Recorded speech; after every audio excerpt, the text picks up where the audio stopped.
Hola chicos, bienvenidos de nuevo a Cine Revisión. En este video hablaremos sobre la película Venganza en la prisión. Les daremos una reseña detallada y les contaremos otros datos interesantes.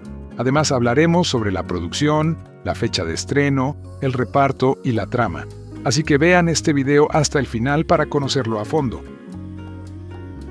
Venganza en la prisión es un thriller de acción carcelaria dirigido por John Lydie, que apuesta por la fórmula clásica de venganza en entornos hostiles. La trama sigue a Jack Stone, un policía que, tras sufrir la pérdida de su familia a manos de un capo de la mafia rusa, decide infiltrarse en la prisión donde este criminal, Balaam, interpretado por Chuck Liddell, controla el sistema desde una lujosa celda apartada. Para lograrlo, Jack finge un atraco y termina entre rejas, donde deberá enfrentarse a brutales enfrentamientos con reclusos y a una red de corrupción que convierte el presidio en un campo de batalla. La aparición de un periodista y el apoyo de algunos internos aportan giros a la historia, aunque el objetivo principal es siempre la venganza. El reparto combina rostros conocidos del cine de acción con actores menos experimentados. Matthew Rhys protagoniza como Jack Stone, mostrando buenas dotes físicas en las escenas de lucha. Dolph Lundgren aparece en un papel secundario como William, sirviendo de atractivo comercial para el público, mientras que Liddell encarna con dureza al villano Balaam. Aunque las actuaciones no alcanzan grandes niveles dramáticos, los fanáticos de la acción encuentran en estas interpretaciones lo mínimo necesario para sostener la historia. Visualmente, la película se apoya en coreografías de combate bien ejecutadas, destacando una escena en la que el protagonista enfrenta a 15 reclusos en un pasillo, considerada por algunos espectadores como lo mejor del filme. Sin embargo, la dirección es convencional y el guión resulta demasiado predecible y plano, sin giros narrativos sorprendentes ni desarrollo profundo de personajes. El ritmo es irregular y, en ocasiones, la trama bordea lo inverosímil, como el plan inicial de Stone para ingresar en prisión sin levantar sospechas. La crítica especializada ha sido dura con la película. Sitios como Film Affinity le otorgan apenas un 3,9 sobre 10, mientras que The Cine 21 la califica con 4 sobre 10, señalando que es un producto pensado exclusivamente para quienes disfrutan del cine de acción B y no esperan nada más. Entre las opiniones de los espectadores, se repite la idea de que el guión es débil y las actuaciones mediocres, aunque se reconoce el esfuerzo físico de Rhys y la presencia de Lundgren como puntos positivos. En conclusión, Venganza en la prisión funciona como una cinta de entretenimiento ligero, con peleas brutales y estética carcelaria que remiten a los filmes de acción de los 90, pero sin la frescura ni el carisma de aquellos tiempos. Es recomendable solo para amantes incondicionales del género, dispuestos a pasar por alto la pobreza narrativa a cambio de un festín de puñetazos y violencia coreografiada. Copper Jack Stone orquesta a propósito un robo a un banco para ser encarcelado con el notorio capo ruso Balaam. Balaam es más que un simple delincuente de la mafia.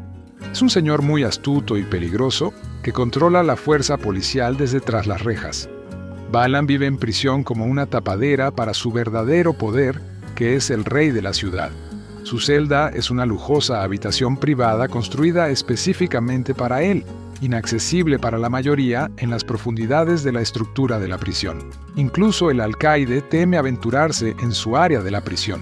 Sin embargo, incluso rodeado de sus leales secuaces y guardias en su fortaleza aislada, Balaam no sabe que Jack viene por él para vengar a su familia, a quien Balaam asesinó a sangre fría. Balaam es duro, pero Jack es más duro. Jack Stone, Matthew Rhys, policía y hombre de familia, es encarcelado por asesinar a un compañero. Lo vemos. Se lanza contra él, lanzándolos por el borde de un estacionamiento y ¡zas! Jack lo usa como airbag. Descubrimos que Jack era un buen hombre y un buen policía, y que algunos de sus compañeros trabajaban para un canalla llamado Balaam, Chuck Liddell, uno de esos capos que dirige el negocio a pesar de estar encarcelado y viviendo tras las rejas. Cuando Jack termina en la cárcel, lo va a pasar mal, porque todo el lugar es una guarida de malhechores que trabajan para Balaam. Las palizas y las puñaladas por la espalda son cosa del día a día, Así que es bueno que Jack consiga un aliado llamado William, Dolph Lundgren, que interpreta de forma diferente, lo cual es genial, dispuesto y capaz de protegerlo. Por otro lado, hay una prisionera llamada Alena, Daniel Chuchran, The Curse of the Dragon Slayer, en el otro extremo del bloque de la prisión que está pasando por sus propias pruebas y tribulaciones. Es una dura guerrera amazona que puede patear, lanzar y golpear a cualquier recluso que se le acerque, pero resulta que tiene una agenda en marcha con toda su violencia. Quiere terminar en la enfermería para poder soltarse y emprender una misión secreta en la caótica prisión. En realidad, está confabulada con el modesto recluso que cubre las espaldas de Jack, y con William y Alena del lado de Jack, las cosas podrían salir bien para él al final, incluso después de un motín carcelario descontrolado en el que William elimina sin ayuda a todo un escuadrón de guardias de la prisión preparados para el combate. Del director John Light, que hizo las películas superiores de acción, apocalipsis y fantasía Survivor y Curse of the Dragon Slayer, Riot es un escaparate para el relativamente recién llegado Reese y la actriz Chuchran, quienes brindan actuaciones increíblemente físicas que requieren que reciban todo tipo de palizas, mientras reparten diferentes tonos de golpes. Lundgren, que es el veterano experimentado y la estrella de acción de la pieza, tiene un papel interesante y matizado que le permite calentar con los procedimientos que suceden a su alrededor, y no iría tan lejos como para llamar a esto su Copland, pero hace algo con su fisicalidad desde el principio hasta el final de la película que realmente no hemos visto de él antes. Trabajó en desarrollar para sí mismo un personaje que fuera más que simplemente escrito en la página. Dicho esto, esta película no es una película centrada solo en su personalidad o persona. Se pone pesado con la acción, sin duda, pero esta película pertenece a sus coprotagonistas tanto como le pertenece a él y a su director líder. Los fanáticos de Lundgren deberían obtener lo que buscan, pero vale la pena señalar que está haciendo la transición hacia roles de personaje en lugar de simplemente continuar con el tipo de cosas por las que es tan conocido. Los ricos malcriados han sido horribles durante siglos, y nuestro teatro, literatura y cine nos lo han recordado con regularidad. A este montón de ficción moralizante sobre la élite desalmada, ahora podemos agregar The Riot Club de Lon Scherfig, adaptada de la obra Posh de Laura Wade por la propia autora. La obra causó cierto revuelo cuando se estrenó en 2010, en gran parte porque se consideró un comentario sobre el Bullingdon Club real, una fraternity exclusivamente masculina, por así decirlo, de hombres que se portan mal. La inmediatez del comportamiento horrendamente creciente en tiempo real en un escenario no hace que la transición al cine sea fluida, en parte porque hemos visto historias como esta con tanta frecuencia antes, pero también por los errores de tono y ritmo cometidos por Scherfig y un elenco de jóvenes demasiado similares que comienzan a confundirse. También es una película con un mensaje confuso, ya que coloca a estas personas escandalosas, intelectuales e inteligentes en un pedestal, y luego señala con el dedo al público por haberles gustado al 90% de ellos.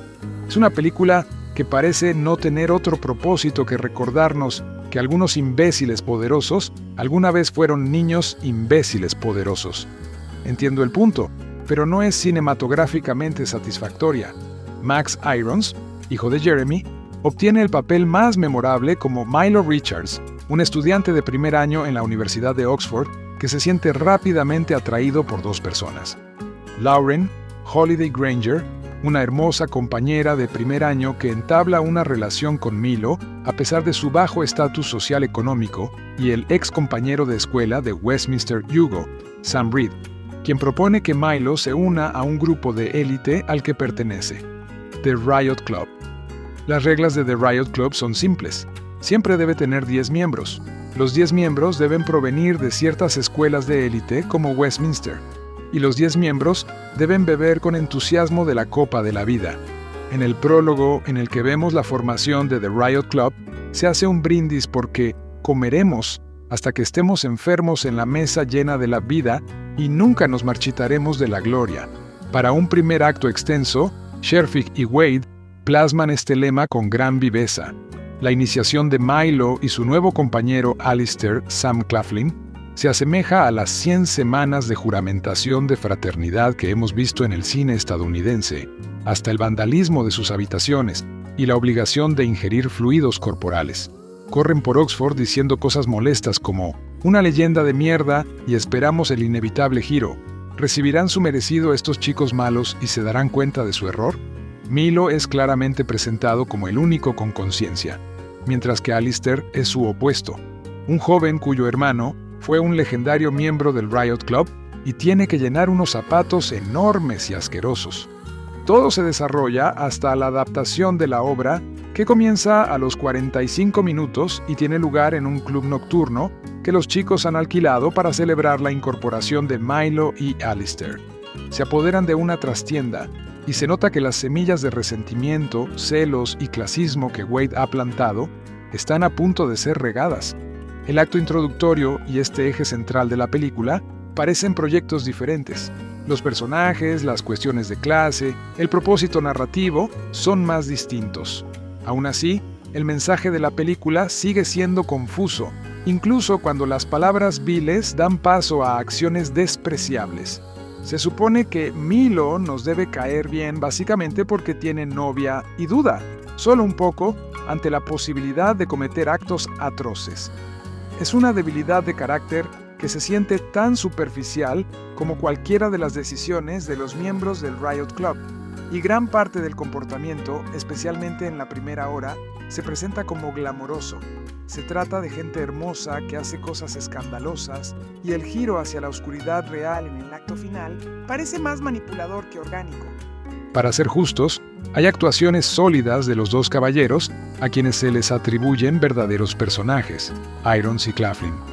El resto se confunde, lo que hace que la afirmación de una de sus víctimas de no poder distinguirlos sea un poco autocrítica en la película. Y de Granger y Sherfick otorga a algunas secuencias el grado justo de indignación justificada ante el comportamiento de chicos que saben que pueden pagar para librarse de cualquier inmoralidad. Simplemente no es suficiente para justificar el viaje hacia la inmoralidad que reside en la historia educativa de muchos de los poderosos del mundo. Sí, jóvenes imbéciles poderosos se convierten en adultos imbéciles poderosos, y hay poca justicia en todo esto. Es una historia tan vieja como el tiempo, y la narración aquí no es lo suficientemente atractiva como para volver a escucharla. Otra entrada en el minigénero de películas de bajo presupuesto que prácticamente se desvanecería si se eliminara la nostalgia de la ecuación, Riot Girls de Jovanka Vukovic evoca la moda pop-punk de los 90, pero se inspira más en las aventuras adolescentes de los 80. Imaginando un mundo donde una plaga exterminó a todos los adultos y dejó a los niños al mando, la película no ofrece mucho más que eso, con un guión muy pobre que sustenta su acción de nosotros contra ellos. Careciendo de la encantadora excentricidad de Turbo Kid o de la atmósfera cautivadora de muchos éxitos del terror retro, la película tiene poco que ofrecer como experiencia cinematográfica. Como explica una secuencia de introducción diseñada como un cómic, ha surgido una enfermedad mortal y debilitante que solo afecta a los adultos. Al comienzo de nuestra historia, todos los ancianos han muerto, y en su ausencia, el pueblo de Potter's Bluff ha sido dividido por un río que lo atraviesa. El lado oeste está gobernado por los titanes, que visten sus chaquetas de estudiante de secundaria y se aferran a lemas motivadores de deportistas. El lado este, fuera de su control, está conectado solo por un puente de un solo carril. Allí, un grupo de jóvenes supervivientes se mantiene a salvo en lo que parece una tienda de segunda mano del tamaño de un almacén, gracias a Jack Alexandre Bourgeois. Sobre esos sobrevivientes, ¿dónde están los niños realmente pequeños? Vemos a una niña en edad escolar primaria, pero por lo demás, los adolescentes parecen libres de la carga de cuidar a bebés o niños pequeños que dejaron sus padres. Jack suele emboscar a los titanes y robar agua fresca, pero en una misión tentó a la suerte y fue capturado. Así que se formó un equipo de rescate, con su hermana Nat, Madison Iseman, y su novia, Scratch, Paloma Kwiatkowski, cuyo moicano demuestra que hay tiempo de sobra para el cuidado del cabello en el apocalipsis. Cuentan con la ayuda de Sonny, Aya y Freeze, un habitante del oeste que teme el reinado de los titanes y conoce bien su operación. Los deportistas, naturalmente, hacen campamento en la vieja escuela secundaria, donde Jeremy, estrella de Turbo Kid, Munro Chambers, es el líder supremo, con Todd, Darren Aznor, su teniente. La apropiada exageración de Chambers es lo más cerca que el elenco llega a guiñarle un ojo al público. En otros lugares, las actuaciones son a veces simplemente malas sin una capa perceptible de ironía. Introducidos con una obvia referencia a Cobra Kai, los titanes son malvados unidimensionales que incluso tienen su propio himno de rock falso de los Scorpions. Pero más allá de aterrorizar a sus conciudadanos, no está muy claro cuál es su agenda. Si tienen a otros niños esclavizados y cultivando alimentos, o los están obligando a ir a misiones peligrosas para buscar suministros, la película no lo muestra ni lo insinúa. Algunas complicaciones bastante superficiales entorpecen el intento de rescate de las chicas, con una excepción un tanto descuidada. Incluso en una película donde la cuestión es, ostensiblemente, de vida o muerte, el intento de violación de Nat en un puesto de control parece fuera de lugar, más propio de una historia al estilo de Amanecer Rojo, que se toma a sí misma más en serio. Tal como está, la escena parece estar presente solo para servir como una excusa artificial para que Nat y Scratch se peleen brevemente. Los cinéfilos de los 90, por supuesto, podrían esperar que las protagonistas de una película llamada Riot Girls sufrieran agresiones sexuales y otras agresiones. Pero pocos fans de Bikini Kill reconocerán algo inusualmente feminista en el guión de Catherine Collins, o en la forma en que Vukovich lo plasma. La atractiva cinematografía y el atractivo uso de transiciones de cómic con fotogramas divididos son lo más cercano que la película alcanza a la emoción de la creación de escenas caseras de los 90. El resto es solo relleno derivado del género. Esta fue otra de las innumerables películas de Dolph que se estrenaron durante mi descanso entre 2015 y 2019. Según mis cálculos, Dolph hizo 16 películas que nuestro sitio web podría cubrir solo en ese periodo, sin contar todo su trabajo en televisión, cine y películas extranjeras. Aún tenemos mucho que ponernos al día, y reseñar esta película es un paso más en esa dirección. Además de nosotros, nuestros amigos Ty y Brett de Comeuppance también la han cubierto, así que pueden visitar su sitio web para ver qué les pareció. Sin más preámbulos. Riot no debe confundirse con la película homónima de Gary Daniels, una de las famosas 3R de Daniels en PM Entertainment. En esta, Matthew Rhys interpreta a ese policía de toda la vida al límite que se deja arrestar para infiltrarse en una prisión y acabar con el importante jefe mafioso que la dirige, interpretado por Chuck Liddell. Dentro, encuentra aliados improbables. El conserje Dolph, aparentemente con retraso mental, quien quizá no lo tenga tanto como aparenta, y una reclusa del lado femenino de la prisión, Danielle C. Ryan. Como siempre, ¿logrará sobrevivir dentro del tiempo suficiente para que la verdad salga a la luz? No sé si esto es horrible, pero tampoco sé si es genial. ¿Dónde nos deja eso entonces? Una película de acción carcelaria típica, con una trama de suspense que llega hasta el final. Matthew Rhys es el protagonista principal, pero su rostro y nombre no aparecen ni cerca de la portada. Eso significa que nos cuesta el doble creerlo, porque nos basamos en la portada buscando una comedia carcelaria al estilo Dolph vs. Liddell, y una vez que nos damos cuenta de que eso no sucede, tenemos que adaptarnos a la realidad de la película, que es una película que hemos visto muchas veces antes y muchas veces mejor, con un protagonista que no esperábamos y por el que no la alquilamos o la vemos en streaming. Con todo eso en mente, esta película tenía mucho que superar y al final no pudo llevarnos hasta allí. Ya estamos en el número 58 de Dolph, mientras continuamos nuestra marcha hacia el Club de los 60. Ni siquiera he actualizado la imagen del Club de los 50 para incluirlo a él y a Daniels, y ya lo está eclipsando. Algo que me impactó de esto es que no solo la presencia de Dolph eclipsa la actuación de todos los demás por su simple presencia en la película, sino que no se esfuerza por imponer esa presencia, ¿sí me entienden? Esto no es como una película de Seagal, donde necesita ser el protagonista en cada escena, incluso si se supone que alguien más lo protagoniza. Al contrario, tuve la fuerte sensación de que intentaba apoyar el trabajo de Matthew Rhys como protagonista. Para mí, eso es lo que distingue a Dolph de otros contemporáneos como Seagal. No necesita que la película le reafirme artificialmente que es el hombre, como suele hacer Seagal. Dolph simplemente es el hombre, simple y llanamente. En el sitio y en los círculos de acción de DTV, a menudo hablamos de la próxima ola, especialmente considerando que muchos de la vieja guardia están envejeciendo. Así que cuando vemos a alguien como Matthew Rhys, la conversación naturalmente cambia en esa dirección. Vi en IMDb que tiene otra película de esta época, One Shot, que también tiene a Kevin Sorbo, pero eso es todo. Sus artes marciales eran realmente sólidas, así que ahí está eso. En términos de presencia en pantalla, en comparación con alguien como Scott Adkins o Iko Uwais, tiene un largo camino por recorrer, y la cosa es que tipos como Adkins están haciendo 3 o 4 películas al año, por lo que su presencia en pantalla solo está mejorando. Creo que lo principal es que la historia de la prisión no es el mejor lugar para comenzar cuando intentas construir un CV.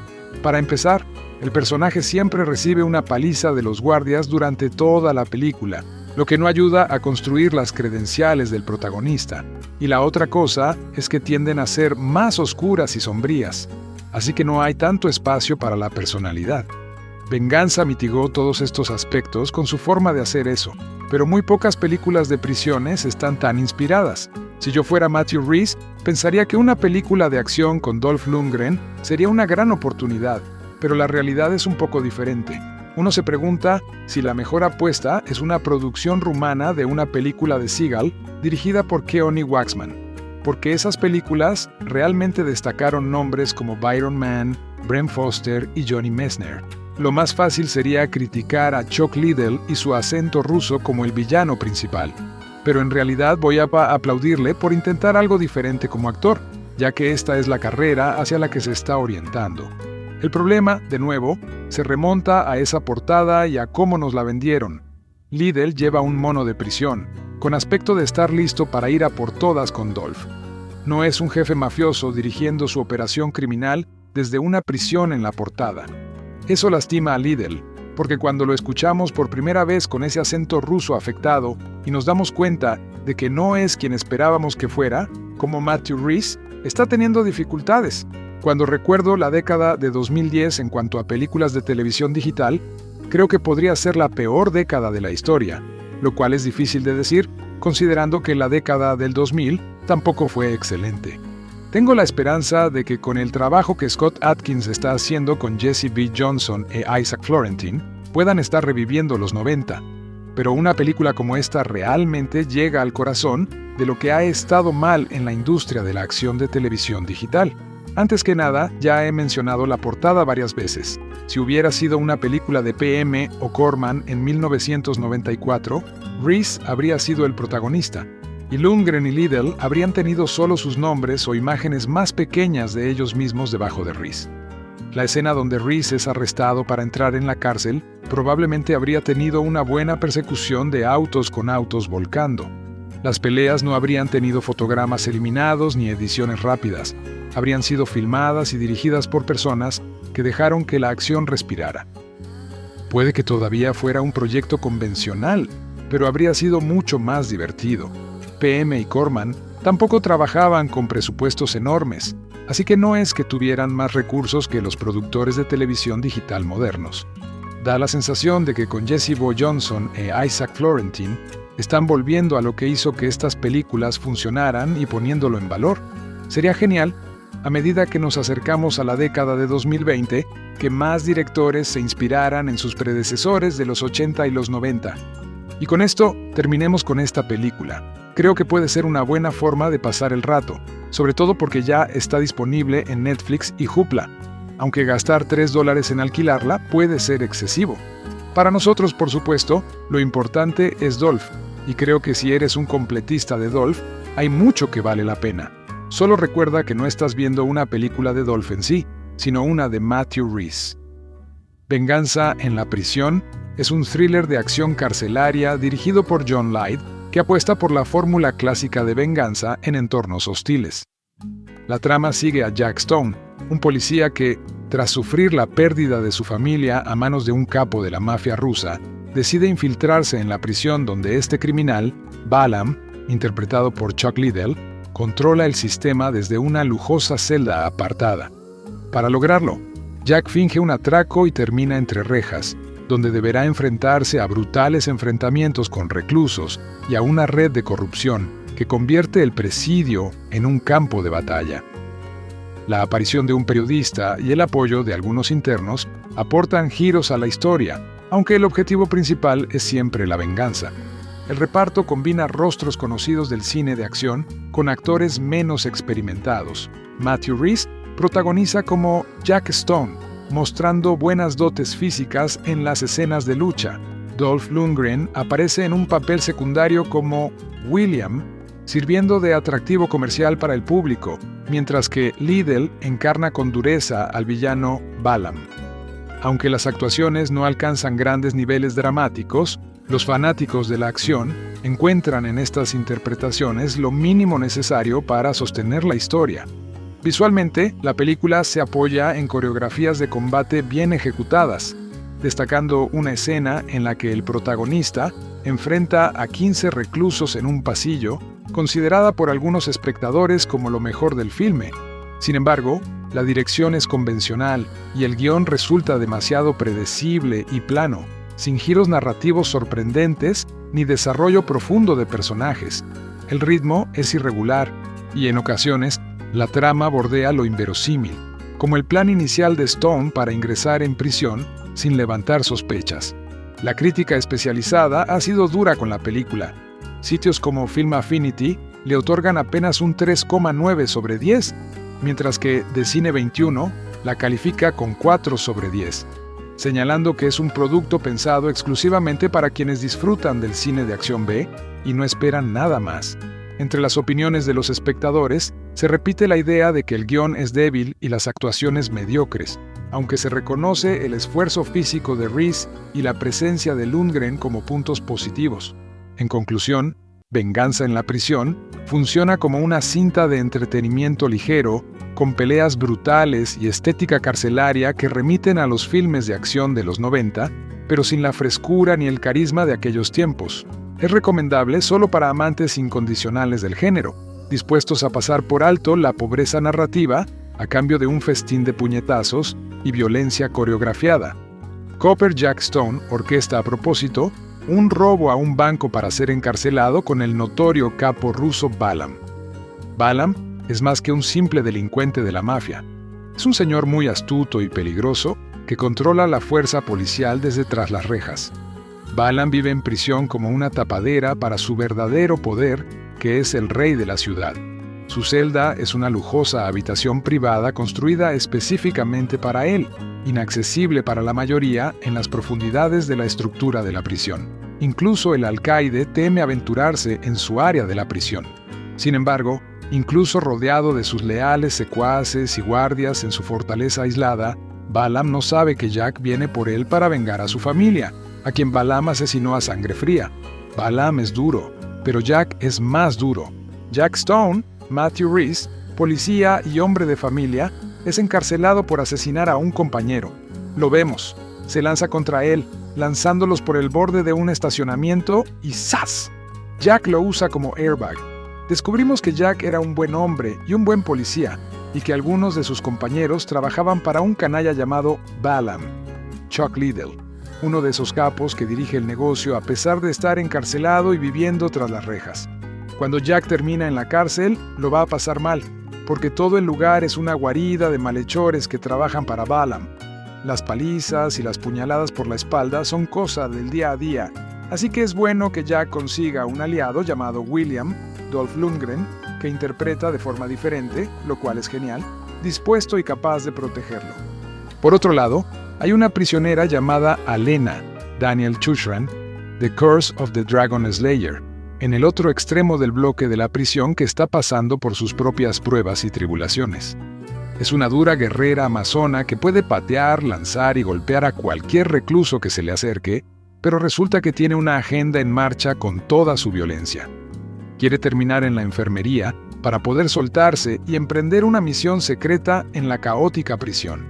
En realidad, está confabulada con el modesto recluso que cubre las espaldas de Jack, y con William y Alena del lado de Jack, las cosas podrían salir bien para él al final, incluso después de un motín carcelario descontrolado en el que William elimina sin ayuda a todo un escuadrón de guardias de la prisión preparados para el combate. Del director John Light, que hizo las películas superiores de acción, apocalipsis y fantasía Survivor y Curse of the Dragon Slayer, Riot es un escaparate para el relativamente recién llegado Reese y la actriz Chuchran, quienes brindan actuaciones increíblemente físicas que requieren que reciban todo tipo de palizas, mientras reparten diferentes tonos de golpes. Lundgren, que es el veterano experimentado y la estrella de acción de la pieza, tiene un papel interesante y matizado que le permite calentar con los procedimientos que suceden a su alrededor, y no iría tan lejos como para llamar a esto su Copland, pero hace algo con su fisicalidad desde el principio hasta el final de la película que realmente no hemos visto de él antes. Trabajó en desarrollar para sí mismo un personaje que fuera más que simplemente escrito en la página. Dicho esto, esta película no es una película centrada solo en su personalidad o persona. Se pone pesado con la acción, sin duda, pero esta película pertenece a sus coprotagonistas tanto como le pertenece a él y a su director Lide. Los fanáticos de Lundgren deberían obtener lo que buscan, pero vale la pena señalar que está haciendo la transición hacia roles de personaje en lugar de simplemente continuar con el tipo de cosas por las que es tan conocido. Los ricos malcriados han sido horribles durante siglos, y nuestro teatro, literatura y cine nos lo han recordado con regularidad. A este montón de ficción moralizante sobre la élite desalmada, ahora podemos agregar The Riot Club de Lon Scherfig, adaptada de la obra Posh de Laura Wade por la propia autora. La obra causó cierto revuelo cuando se estrenó en 2010, en gran parte porque se consideró un comentario sobre el Bullingdon Club real, una fraternity exclusivamente masculina, por así decirlo, de hombres que se portan mal. La inmediatez del comportamiento horrendamente creciente en tiempo real en un escenario no hace que la transición al cine sea fluida, en parte porque hemos visto historias como esta con tanta frecuencia antes, pero también por los errores de tono y ritmo cometidos por Scherfig y un elenco de jóvenes demasiado similares que comienzan a confundirse.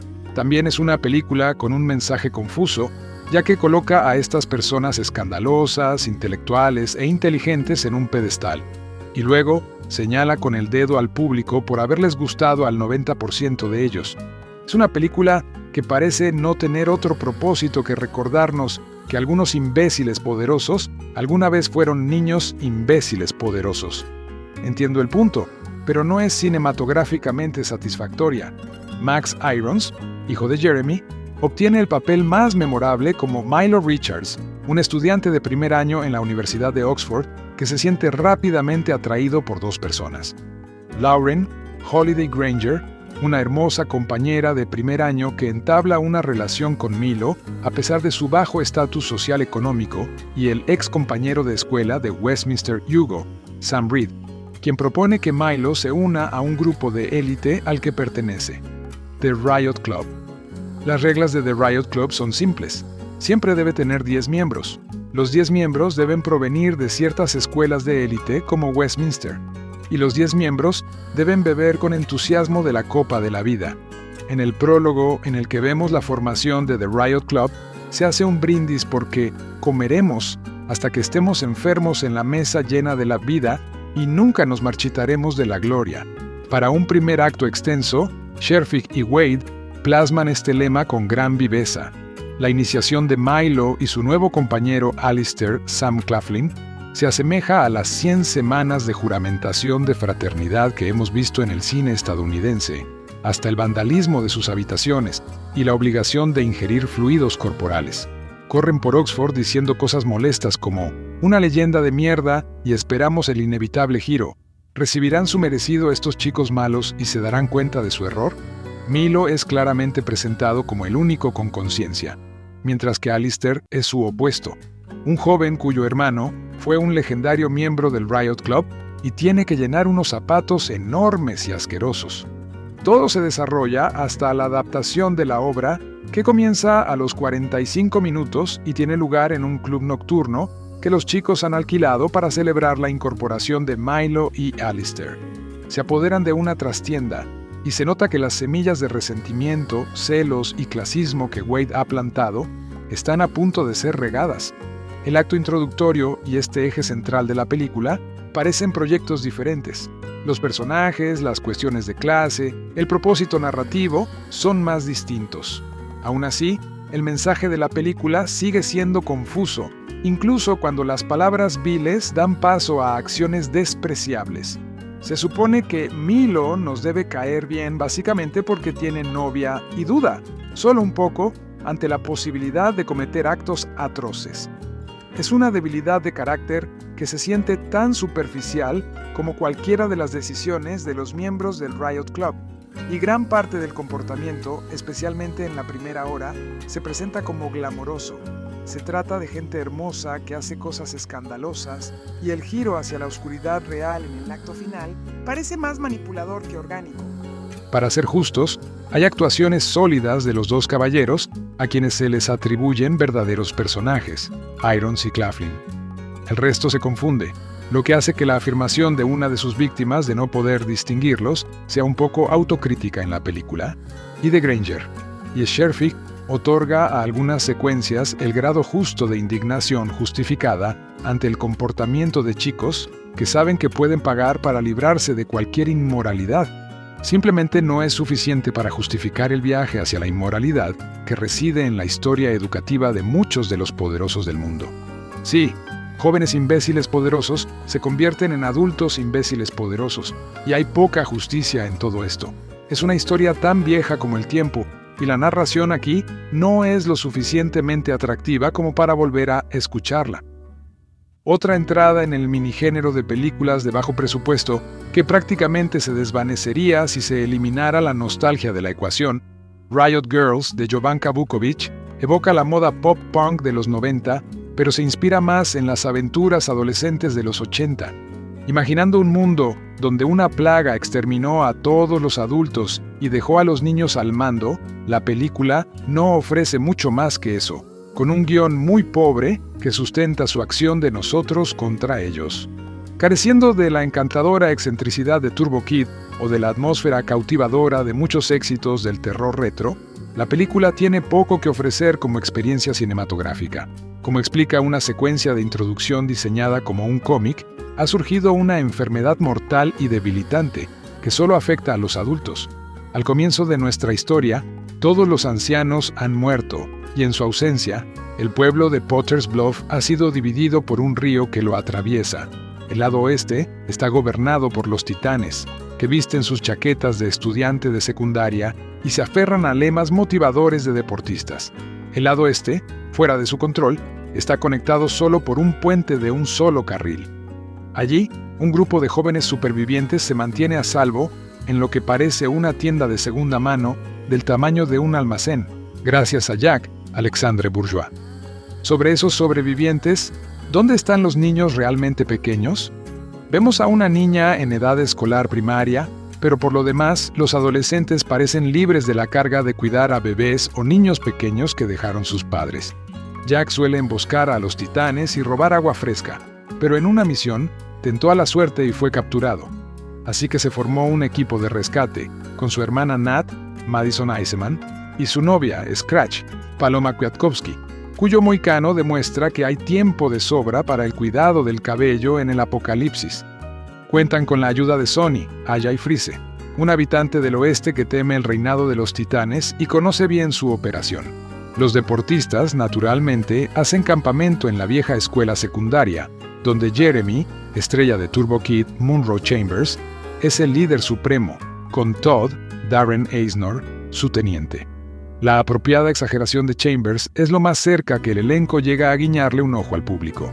En otros lugares, las actuaciones son a veces simplemente malas sin una capa perceptible de ironía. Introducidos con una obvia referencia a Cobra Kai, los titanes son malvados unidimensionales que incluso tienen su propio himno de rock falso de los Scorpions. Pero más allá de aterrorizar a sus conciudadanos, no está muy claro cuál es su agenda. Si tienen a otros niños esclavizados y cultivando alimentos, o los están obligando a ir a misiones peligrosas para buscar suministros, la película no lo muestra ni lo insinúa. Algunas complicaciones bastante superficiales entorpecen el intento de rescate de las chicas, con una excepción un tanto descuidada. Incluso en una película donde la cuestión es ostensiblemente de vida o muerte, el intento de violación de Nat en un puesto de control parece fuera de lugar, más propio de una historia al estilo de Amanecer Rojo, que se toma a sí misma más en serio. Tal como está, la escena parece estar presente solo para servir como una excusa artificial para que Nat y Scratch se peleen brevemente. Los cinéfilos de los 90, por supuesto, podrían esperar que las protagonistas de una película llamada Riot Girls sufrieran agresiones sexuales y otras agresiones. Pero pocos fans de Bikini Kill reconocerán algo inusualmente feminista en el guión de Catherine Collins, o en la forma en que Vukovich lo plasma. La atractiva cinematografía y el atractivo uso de transiciones de cómic con fotogramas divididos son lo más cercano que la película alcanza a la emoción de la creación de escenas caseras de los 90. El resto es solo relleno derivado del género. Esta fue otra de las innumerables películas de Dolph que se estrenaron durante mi descanso entre 2015 y 2019. Según mis cálculos, Dolph hizo 16 películas que nuestro sitio web podría cubrir solo en ese periodo, sin contar todo su trabajo en televisión, cine y películas extranjeras. Aún tenemos mucho que ponernos al día, y reseñar esta película es un paso más en esa dirección. Además de nosotros, nuestros amigos Ty y Brett de Comeuppance también la han cubierto, así que pueden visitar su sitio web para ver qué les pareció. Sin más preámbulos, Riot no debe confundirse con la película homónima de Gary Daniels, una de las famosas 3R de Daniels en PM Entertainment. En esta, Matthew Rhys interpreta a ese policía de toda la vida al límite que se deja arrestar para infiltrarse en una prisión y acabar con el importante jefe mafioso que la dirige, interpretado por Chuck Liddell. Dentro, encuentra aliados improbables. El conserje Dolph, aparentemente con retraso mental, quien quizá no lo tenga tanto como aparenta, y una reclusa del lado femenino de la prisión, Danielle C. Ryan. Como siempre, ¿logrará sobrevivir dentro del tiempo suficiente para que la verdad salga a la luz? No sé si esto es horrible, pero tampoco sé si es genial. ¿Dónde nos deja eso entonces? Una película de acción carcelaria típica con una trama de suspense que llega hasta el final. Matthew Rhys es el protagonista principal, pero su rostro y nombre no aparecen ni cerca de la portada. Eso significa que nos cuesta el doble creerlo, porque nos basamos en la portada buscando una comedia carcelaria al estilo Dolph vs. Liddell, y una vez que nos damos cuenta de que eso no sucede, tenemos que adaptarnos a la realidad de la película, que es una película que hemos visto muchas veces antes y muchas veces mejor, con un protagonista que no esperábamos y por el que no la alquilamos o la vemos en streaming. Con todo eso en mente, esta película tenía mucho que superar, y al final no pudo llevarnos hasta allí. Ya estamos en el número 58 de Dolph, mientras continuamos nuestra marcha hacia el Club de los 60. Ni siquiera he actualizado la imagen del Club de los 50 para incluirlo a él y a Daniels, y ya lo está eclipsando. Algo que me impactó de esto es que no solo la presencia de Dolph eclipsa la actuación de todos los demás por su simple presencia en la película, sino que no se esfuerza por imponer esa presencia, ¿sí me entienden? Esto no es como una película de Seagal, donde necesita ser el protagonista en cada escena, incluso si se supone que alguien más lo protagoniza. Al contrario, tuve la fuerte sensación de que intentaba apoyar el trabajo de Matthew Rhys como protagonista. Para mí, eso es lo que distingue a Dolph de otros contemporáneos como Seagal. No necesita que la película le reafirme artificialmente que es el hombre, como suele hacer Seagal. Dolph simplemente es el hombre, simple y llanamente. En el sitio y en los círculos de acción de DTV, a menudo hablamos de la próxima ola, especialmente considerando que muchos de la vieja guardia están envejeciendo. Así que cuando vemos a alguien como Matthew Rhys, la conversación naturalmente cambia en esa dirección. Bien IMDb que tiene otra película de esta época, One Shot, que también tiene a Kevin Sorbo, pero eso es todo. Sus artes marciales eran realmente sólidas, así que ahí está eso. En términos de presencia en pantalla, en comparación con alguien como Scott Adkins o Iko Uwais, tiene un largo camino por recorrer, y la cosa es que tipos como Adkins están haciendo 3 o 4 películas al año, por lo que su presencia en pantalla solo está mejorando. Creo que lo principal es que la historia de la prisión no es el mejor lugar para comenzar cuando intentas construir un CV. Para empezar, El personaje siempre recibe una paliza de los guardias durante toda la película, lo que no ayuda a construir las credenciales del protagonista. Y la otra cosa es que tienden a ser más oscuras y sombrías, así que no hay tanto espacio para la personalidad. Venganza mitigó todos estos aspectos con su forma de hacer eso, pero muy pocas películas de prisiones están tan inspiradas. Si yo fuera Matthew Rhys, pensaría que una película de acción con Dolph Lundgren sería una gran oportunidad, pero la realidad es un poco diferente. Uno se pregunta si la mejor apuesta es una producción rumana de una película de Seagal dirigida por Keoni Waxman, porque esas películas realmente destacaron nombres como Byron Mann, Brent Foster y Johnny Messner. Lo más fácil sería criticar a Chuck Liddell y su acento ruso como el villano principal, pero en realidad voy a aplaudirle por intentar algo diferente como actor, ya que esta es la carrera hacia la que se está orientando. El problema, de nuevo, se remonta a esa portada y a cómo nos la vendieron. Liddell lleva un mono de prisión, con aspecto de estar listo para ir a por todas con Dolph. No es un jefe mafioso dirigiendo su operación criminal desde una prisión en la portada. Eso lastima a Liddell, porque cuando lo escuchamos por primera vez con ese acento ruso afectado y nos damos cuenta de que no es quien esperábamos que fuera, como Matthew Rhys, está teniendo dificultades. Cuando recuerdo la década de 2010 en cuanto a películas de televisión digital, creo que podría ser la peor década de la historia, lo cual es difícil de decir, considerando que la década del 2000 tampoco fue excelente.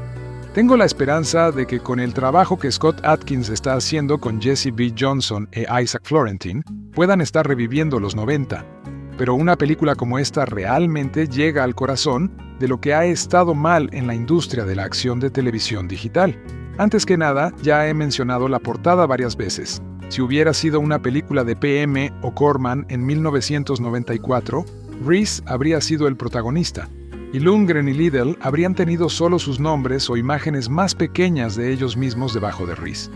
La escena donde Rhys es arrestado para entrar en la cárcel probablemente habría tenido una buena persecución de autos con autos volcando. Las peleas no habrían tenido fotogramas eliminados ni ediciones rápidas.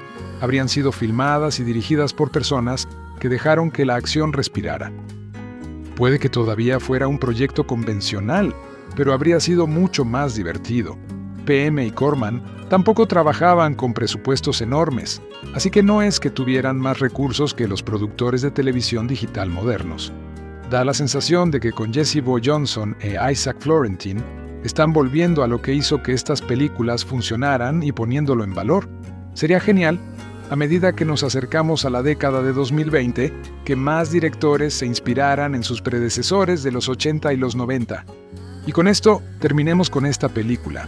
Creo que puede ser una buena forma de pasar el rato, sobre todo porque ya está disponible en Netflix y Hoopla, aunque gastar $3 en alquilarla puede ser excesivo. Para nosotros, por supuesto, lo importante es Dolph, y creo que si eres un completista de Dolph, hay mucho que vale la pena. Solo recuerda que no estás viendo una película de Dolph en sí, sino una de Matthew Rhys. Venganza en la prisión es un thriller de acción carcelaria dirigido por John Light, que apuesta por la fórmula clásica de venganza en entornos hostiles.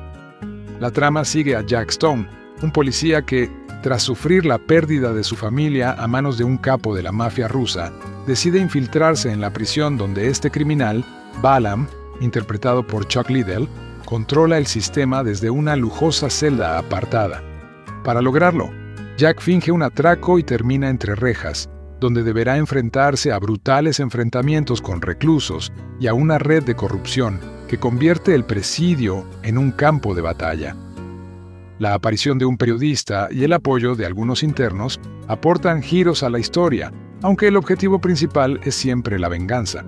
El reparto combina rostros conocidos del cine de acción con actores menos experimentados. Matthew Rhys protagoniza como Jack Stone, mostrando buenas dotes físicas en las escenas de lucha.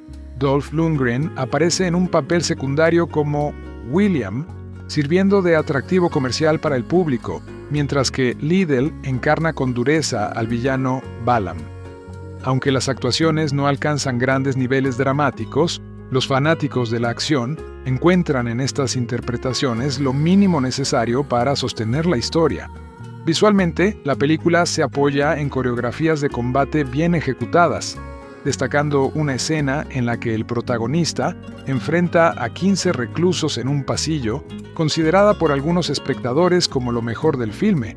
Sin embargo, la dirección es convencional y el guión resulta demasiado predecible y plano, sin giros narrativos sorprendentes ni desarrollo profundo de personajes.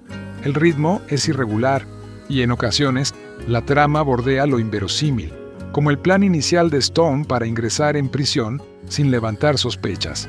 La crítica especializada ha sido dura con la película. Sitios como Film Affinity le otorgan apenas un 3,9 sobre 10, mientras que The Cine 21 la califica con 4 sobre 10, señalando que es un producto pensado exclusivamente para quienes disfrutan del cine de acción B y no esperan nada más. Entre las opiniones de los espectadores, se repite la idea de que el guión es débil y las actuaciones mediocres, aunque se reconoce el esfuerzo físico de Reese y la presencia de Lundgren como puntos positivos. En conclusión, Venganza en la prisión funciona como una cinta de entretenimiento ligero, con peleas brutales y estética carcelaria que remiten a los filmes de acción de los 90, pero sin la frescura ni el carisma de aquellos tiempos. Es recomendable solo para amantes incondicionales del género, dispuestos a pasar por alto la pobreza narrativa a cambio de un festín de puñetazos y violencia coreografiada. Copper Jack Stone orquesta a propósito un robo a un banco para ser encarcelado con el notorio capo ruso Balaam. Balaam es más que un simple delincuente de la mafia. Es un señor muy astuto y peligroso que controla la fuerza policial desde tras las rejas. Balaam vive en prisión como una tapadera para su verdadero poder, que es el rey de la ciudad. Su celda es una lujosa habitación privada construida específicamente para él, inaccesible para la mayoría en las profundidades de la estructura de la prisión. Incluso el alcaide teme aventurarse en su área de la prisión. Sin embargo, incluso rodeado de sus leales secuaces y guardias en su fortaleza aislada, Balaam no sabe que Jack viene por él para vengar a su familia, a quien Balaam asesinó a sangre fría. Balaam es duro, pero Jack es más duro. Jack Stone, Matthew Reese, policía y hombre de familia, es encarcelado por asesinar a un compañero. Lo vemos. Se lanza contra él, lanzándolos por el borde de un estacionamiento y ¡zas! Jack lo usa como airbag. Descubrimos que Jack era un buen hombre y un buen policía, y que algunos de sus compañeros trabajaban para un canalla llamado Balaam, Chuck Liddell, uno de esos capos que dirige el negocio a pesar de estar encarcelado y viviendo tras las rejas.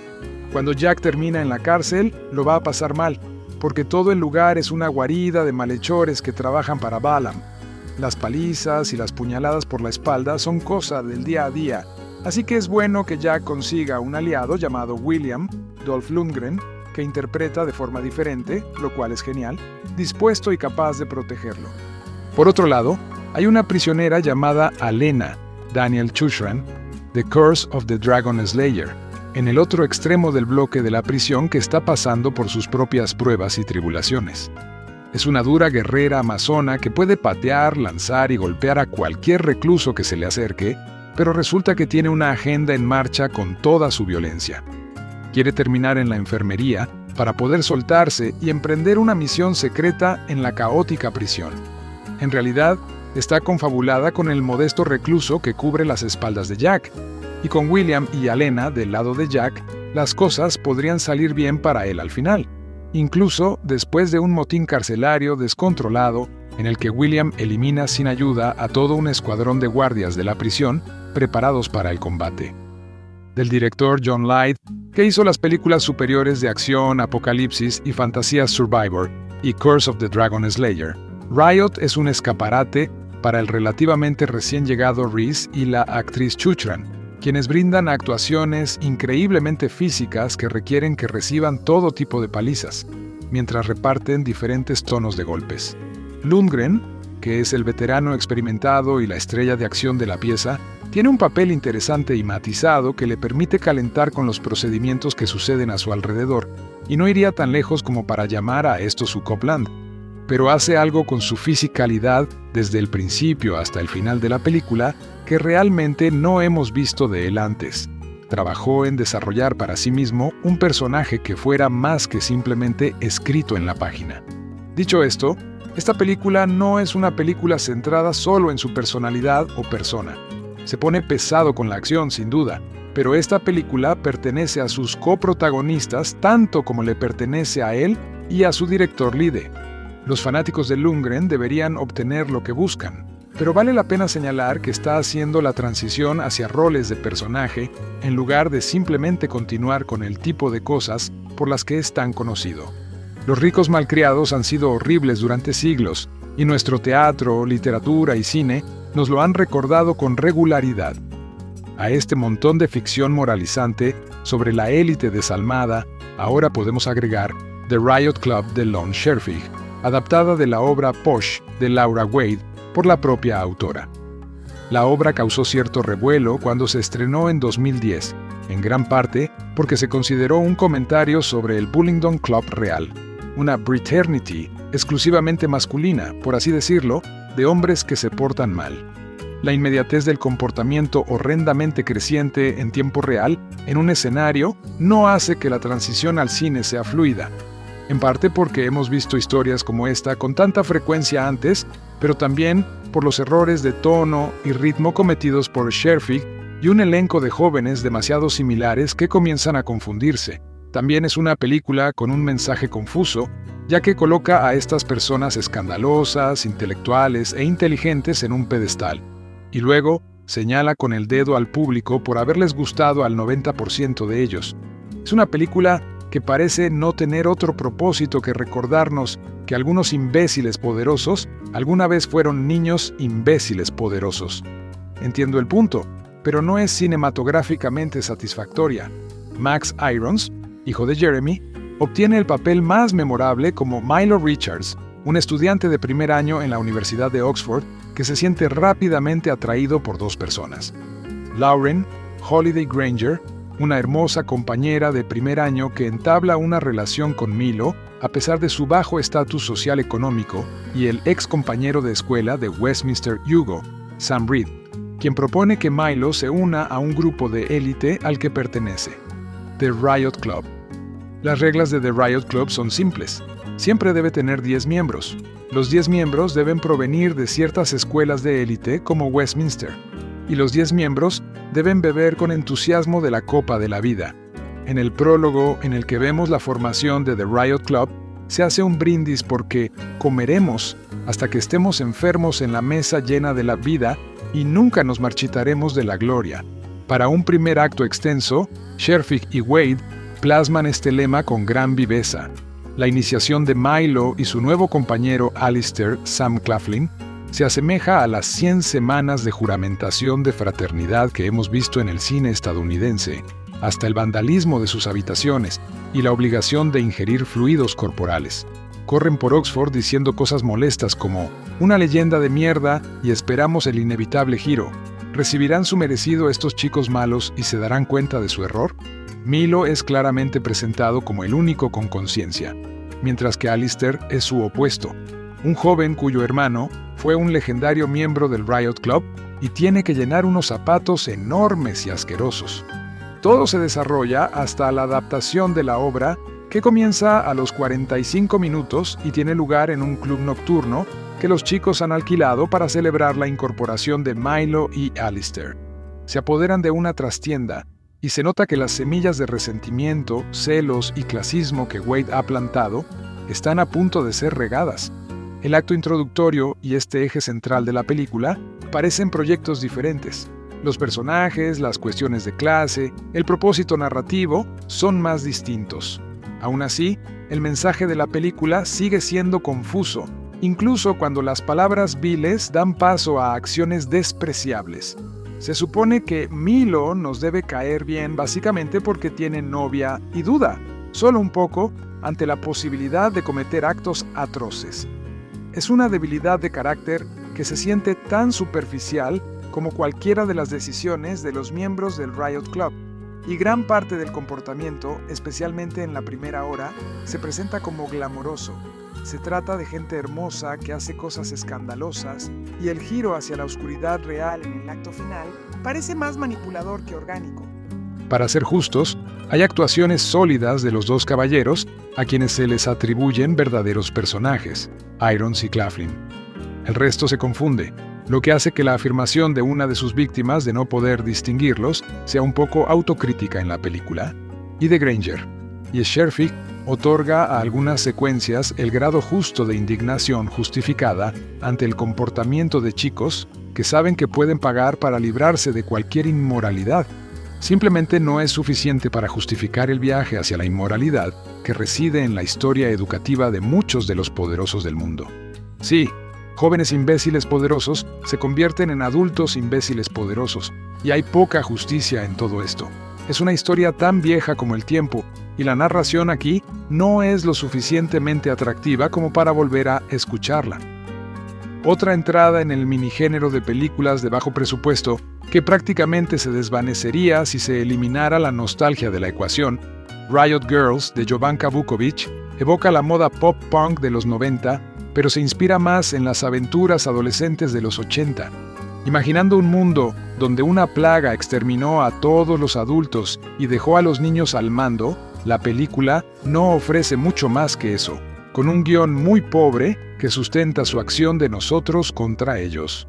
Careciendo de la encantadora excentricidad de Turbo Kid o de la atmósfera cautivadora de muchos éxitos del terror retro, la película tiene poco que ofrecer como experiencia cinematográfica.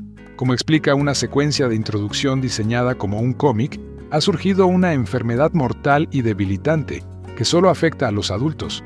Al comienzo de nuestra historia, todos los ancianos han muerto, y en su ausencia, el pueblo de Potter's Bluff ha sido dividido por un río que lo atraviesa. El lado oeste está gobernado por los titanes, que visten sus chaquetas de estudiante de secundaria y se aferran a lemas motivadores de deportistas.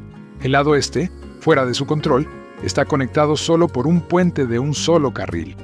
Allí, un grupo de jóvenes supervivientes se mantiene a salvo en lo que parece una tienda de segunda mano del tamaño de un almacén, gracias a Jack Alexandre Bourgeois.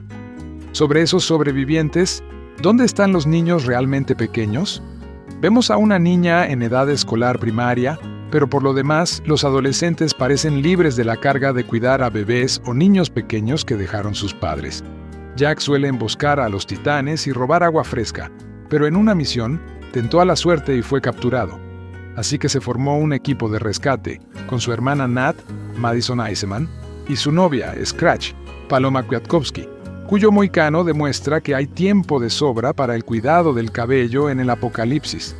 Cuentan con la ayuda de Sonny, Aya y Freeze, un habitante del oeste que teme el reinado de los titanes y conoce bien su operación. Los deportistas, naturalmente, hacen campamento en la vieja escuela secundaria, donde Jeremy, estrella de Turbo Kid, Munro Chambers, es el líder supremo, con Todd, Darren Eisnor, su teniente. La apropiada exageración de Chambers es lo más cerca que el elenco llega a guiñarle un ojo al público. En otros lugares, las actuaciones son a veces simplemente malas sin una capa perceptible de ironía. Introducidos con una obvia referencia a Cobra Kai, los titanes son malvados unidimensionales que incluso tienen su propio himno de rock falso de los Scorpions. Pero más allá de aterrorizar a sus conciudadanos, no está muy claro cuál es su agenda. Si tienen a otros niños esclavizados y cultivando alimentos, o los están obligando a ir a misiones peligrosas para buscar suministros, la película no lo muestra ni lo insinúa. Algunas complicaciones bastante superficiales entorpecen el intento de rescate de las chicas, con una excepción un tanto descuidada. Incluso en una película donde la cuestión es, ostensiblemente, de vida o muerte, el intento de violación de Nat en un puesto de control parece fuera de lugar, más propio de una historia al estilo de Amanecer Rojo, que se toma a sí misma más en serio.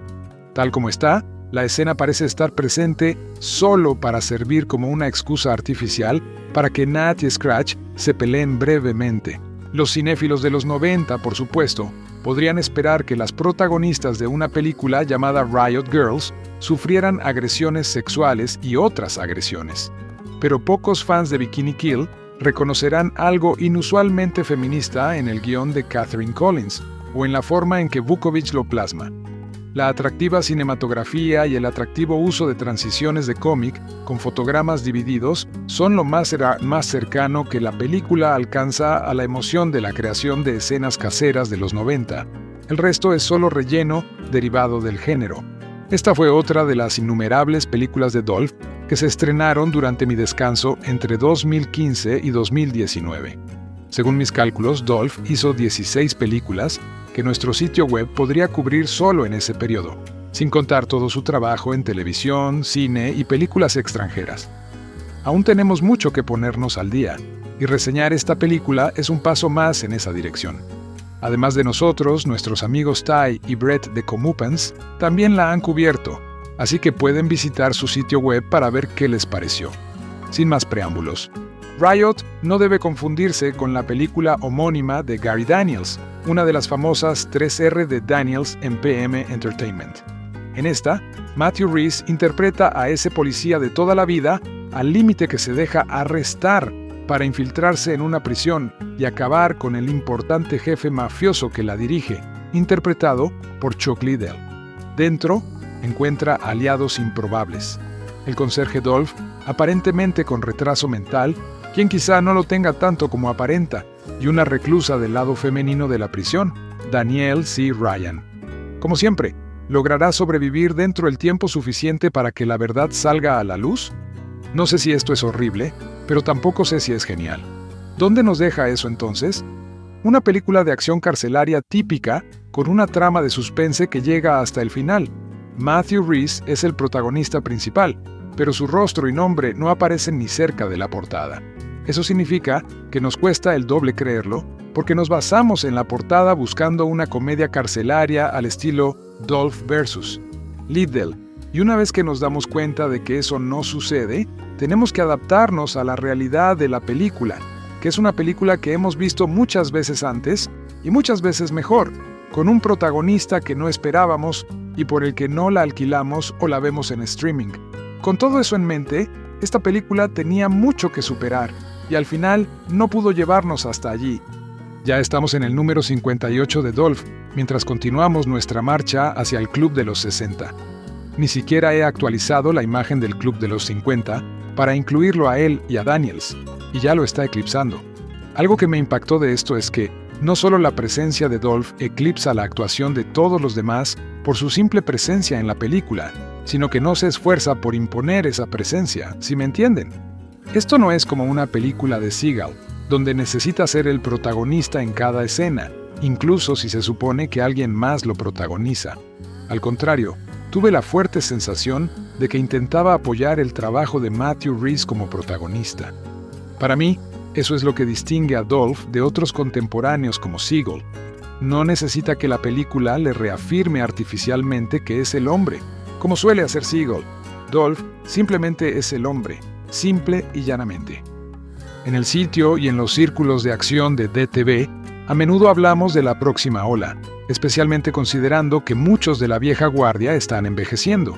Así que cuando vemos a alguien como Matthew Rhys, la conversación naturalmente cambia en esa dirección. Bien IMDb que tiene otra película de esta época, One Shot, que también tiene a Kevin Sorbo, pero eso es todo. Sus artes marciales eran realmente sólidas, así que ahí está eso. En términos de presencia en pantalla, en comparación con alguien como Scott Adkins o Iko Uwais, tiene un largo camino por recorrer, y la cosa es que tipos como Adkins están haciendo 3 o 4 películas al año, por lo que su presencia en pantalla solo está mejorando. Creo que lo principal es que la historia de la prisión no es el mejor lugar para comenzar cuando intentas construir un CV.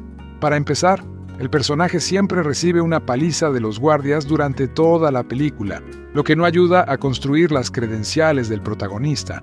Y la otra cosa es que tienden a ser más oscuras y sombrías, así que no hay tanto espacio para la personalidad.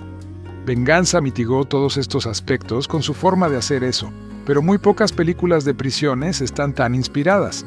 Si yo fuera Matthew Rhys, pensaría que una película de acción con Dolph Lundgren sería una gran oportunidad, pero la realidad es un poco diferente. Uno se pregunta si la mejor apuesta es una producción rumana de una película de Seagal dirigida por Keoni Waxman, porque esas películas realmente destacaron nombres como Byron Mann, Brent Foster y Johnny Messner. Lo más fácil sería criticar a Chuck Liddell y su acento ruso como el villano principal, pero en realidad voy a aplaudirle por intentar algo diferente como actor. ya que esta es la carrera hacia la que se está orientando.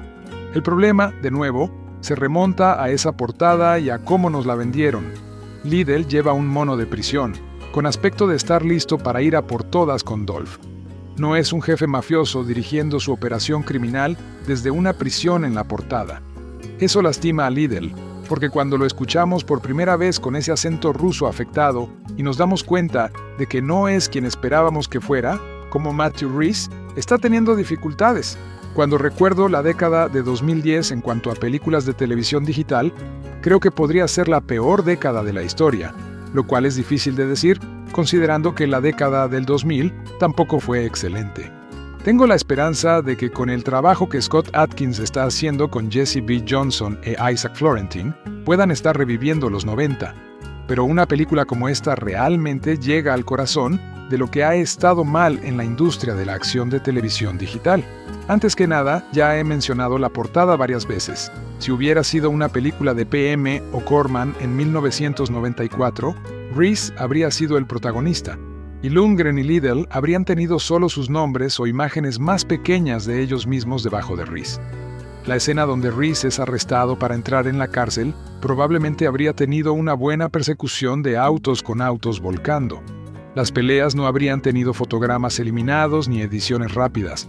Habrían sido filmadas y dirigidas por personas que dejaron que la acción respirara. Puede que todavía fuera un proyecto convencional, pero habría sido mucho más divertido.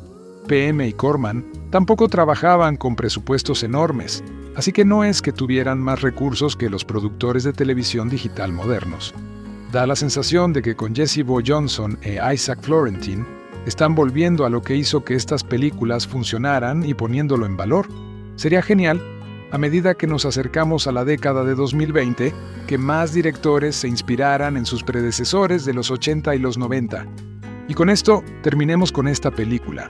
Creo que puede ser una buena forma de pasar el rato, sobre todo porque ya está disponible en Netflix y Hoopla, aunque gastar $3 en alquilarla puede ser excesivo. Para nosotros, por supuesto, lo importante es Dolph, y creo que si eres un completista de Dolph, hay mucho que vale la pena. Solo recuerda que no estás viendo una película de Dolph en sí, sino una de Matthew Rhys. Venganza en la prisión es un thriller de acción carcelaria dirigido por John Light, que apuesta por la fórmula clásica de venganza en entornos hostiles. La trama sigue a Jack Stone, un policía que, tras sufrir la pérdida de su familia a manos de un capo de la mafia rusa, decide infiltrarse en la prisión donde este criminal, Balaam, interpretado por Chuck Liddell, controla el sistema desde una lujosa celda apartada. Para lograrlo, Jack finge un atraco y termina entre rejas, donde deberá enfrentarse a brutales enfrentamientos con reclusos y a una red de corrupción que convierte el presidio en un campo de batalla. La aparición de un periodista y el apoyo de algunos internos aportan giros a la historia, aunque el objetivo principal es siempre la venganza. El reparto combina rostros conocidos del cine de acción con actores menos experimentados. Matthew Rhys protagoniza como Jack Stone, mostrando buenas dotes físicas en las escenas de lucha. Dolph Lundgren aparece en un papel secundario como William, sirviendo de atractivo comercial para el público, mientras que Liddell encarna con dureza al villano Balaam. Aunque las actuaciones no alcanzan grandes niveles dramáticos, los fanáticos de la acción encuentran en estas interpretaciones lo mínimo necesario para sostener la historia. Visualmente, la película se apoya en coreografías de combate bien ejecutadas, destacando una escena en la que el protagonista enfrenta a 15 reclusos en un pasillo, considerada por algunos espectadores como lo mejor del filme. Sin embargo, la dirección es convencional y el guión resulta demasiado predecible y plano, sin giros narrativos sorprendentes ni desarrollo profundo de personajes. El ritmo es irregular y, en ocasiones, la trama bordea lo inverosímil, como el plan inicial de Stone para ingresar en prisión sin levantar sospechas. La crítica especializada ha sido dura con la película. Sitios como Film Affinity le otorgan apenas un 3,9 sobre 10, mientras que The Cine 21 la califica con 4 sobre 10, señalando que es un producto pensado exclusivamente para quienes disfrutan del cine de acción B y no esperan nada más. Entre las opiniones de los espectadores, se repite la idea de que el guión es débil y las actuaciones mediocres, aunque se reconoce el esfuerzo físico de Reese y la presencia de Lundgren como puntos positivos. En conclusión, Venganza en la prisión funciona como una cinta de entretenimiento ligero, con peleas brutales y estética carcelaria que remiten a los filmes de acción de los 90, pero sin la frescura ni el carisma de aquellos tiempos. Es recomendable solo para amantes incondicionales del género, dispuestos a pasar por alto la pobreza narrativa a cambio de un festín de puñetazos y violencia coreografiada. Copper Jack Stone orquesta a propósito un robo a un banco para ser encarcelado con el notorio capo ruso Balam. Balam es más que un simple delincuente de la mafia. Es un señor muy astuto y peligroso que controla la fuerza policial desde tras las rejas. Balam vive en prisión como una tapadera para su verdadero poder, que es el rey de la ciudad. Su celda es una lujosa habitación privada construida específicamente para él, inaccesible para la mayoría en las profundidades de la estructura de la prisión. Incluso el alcaide teme aventurarse en su área de la prisión.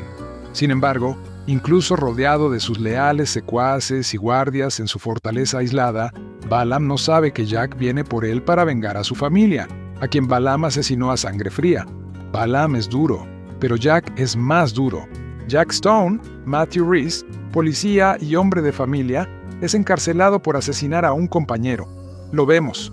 Se lanza contra él, lanzándolos por el borde de un estacionamiento y ¡zas!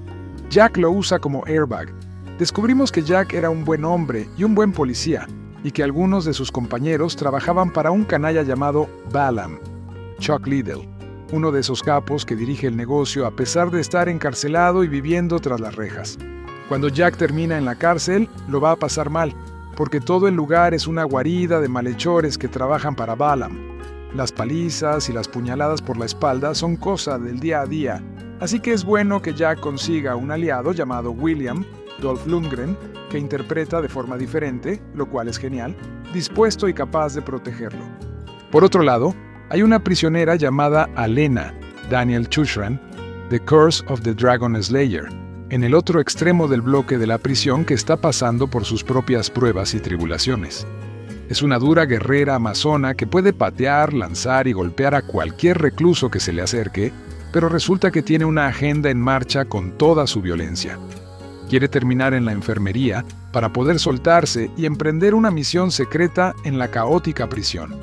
En realidad, está confabulada con el modesto recluso que cubre las espaldas de Jack, y con William y Alena del lado de Jack, las cosas podrían salir bien para él al final, incluso después de un motín carcelario descontrolado en el que William elimina sin ayuda a todo un escuadrón de guardias de la prisión preparados para el combate.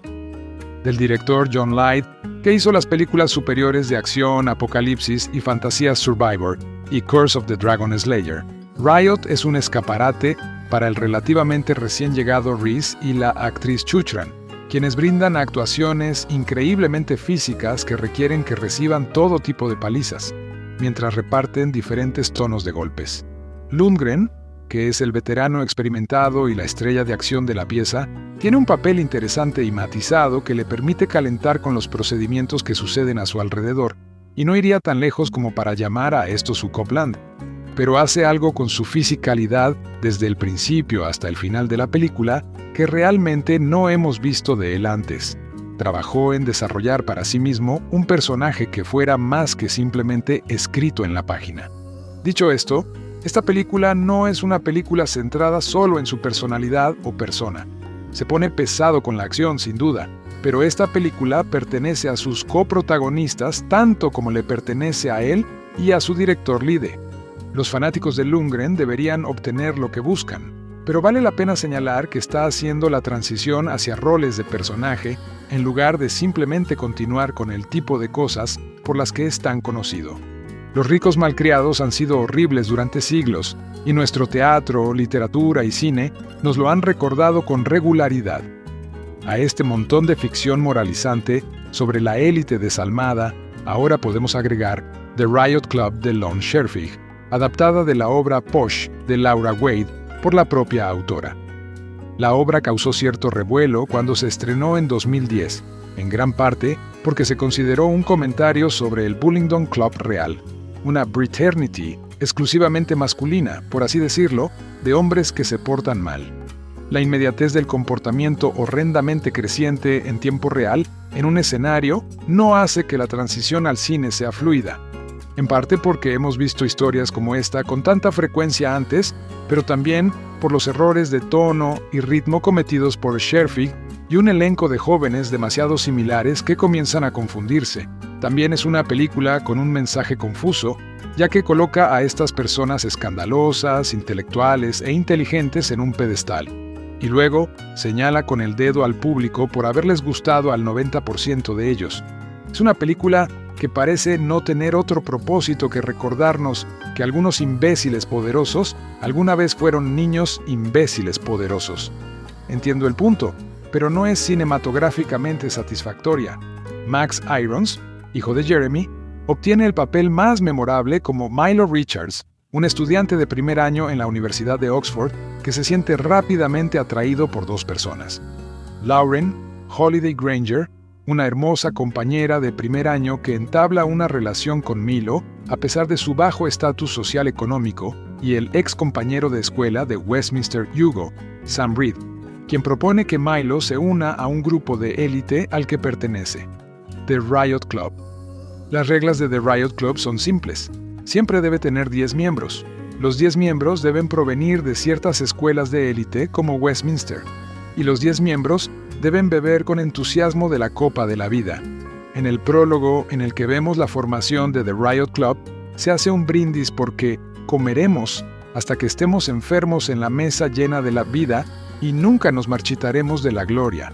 Para un primer acto extenso, Scherfig y Wade plasman este lema con gran viveza. La iniciación de Milo y su nuevo compañero Alistair, Sam Claflin, se asemeja a las 100 semanas de juramentación de fraternidad que hemos visto en el cine estadounidense, hasta el vandalismo de sus habitaciones y la obligación de ingerir fluidos corporales. Corren por Oxford diciendo cosas molestas como «una leyenda de mierda y esperamos el inevitable giro».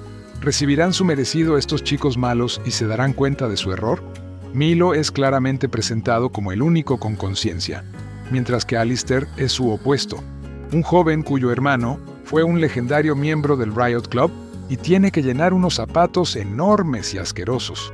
Todo se desarrolla hasta la adaptación de la obra, que comienza a los 45 minutos y tiene lugar en un club nocturno que los chicos han alquilado para celebrar la incorporación de Milo y Alistair.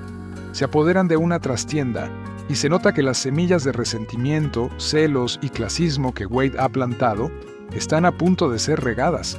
El acto introductorio y este eje central de la película parecen proyectos diferentes. Los personajes, las cuestiones de clase, el propósito narrativo son más distintos. Aún así, el mensaje de la película sigue siendo confuso, incluso cuando las palabras viles dan paso a acciones despreciables. Se supone que Milo nos debe caer bien básicamente porque tiene novia y duda, solo un poco, ante la posibilidad de cometer actos atroces.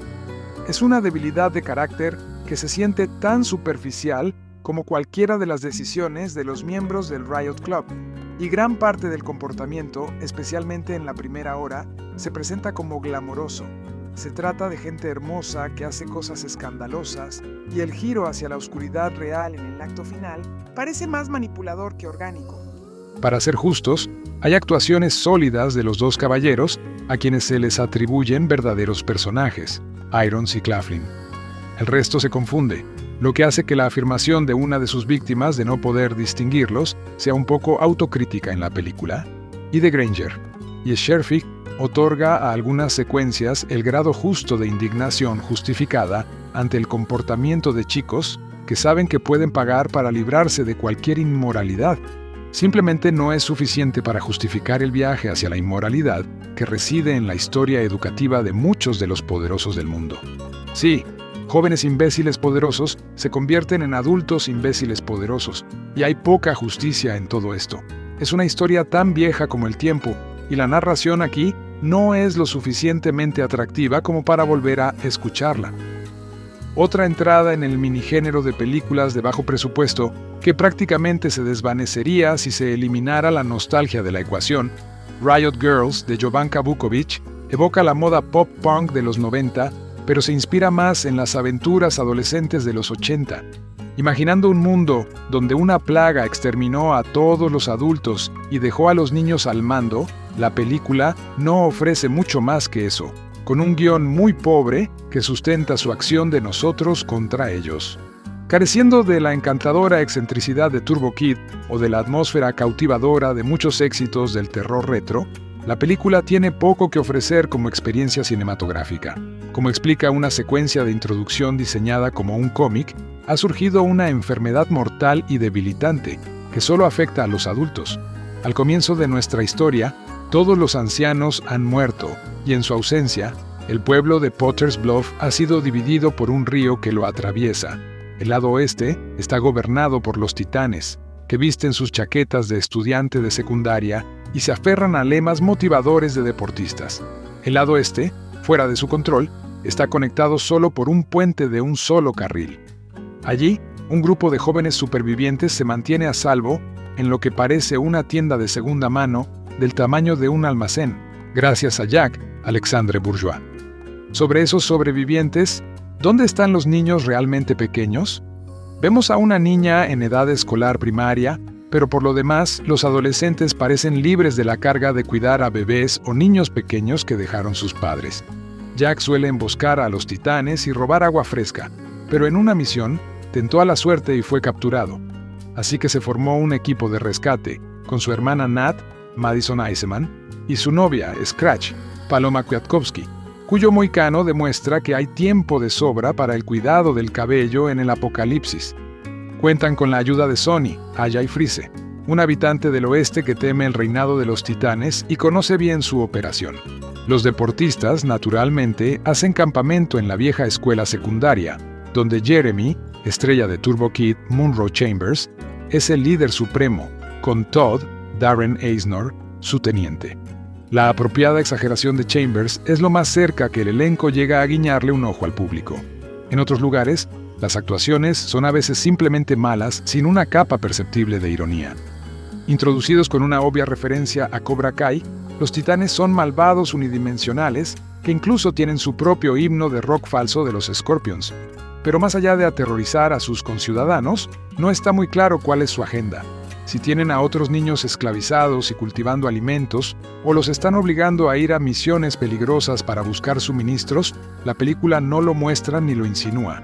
Algunas complicaciones bastante superficiales entorpecen el intento de rescate de las chicas, con una excepción un tanto descuidada. Incluso en una película donde la cuestión es, ostensiblemente, de vida o muerte, el intento de violación de Nat en un puesto de control parece fuera de lugar, más propio de una historia al estilo de Amanecer Rojo, que se toma a sí misma más en serio.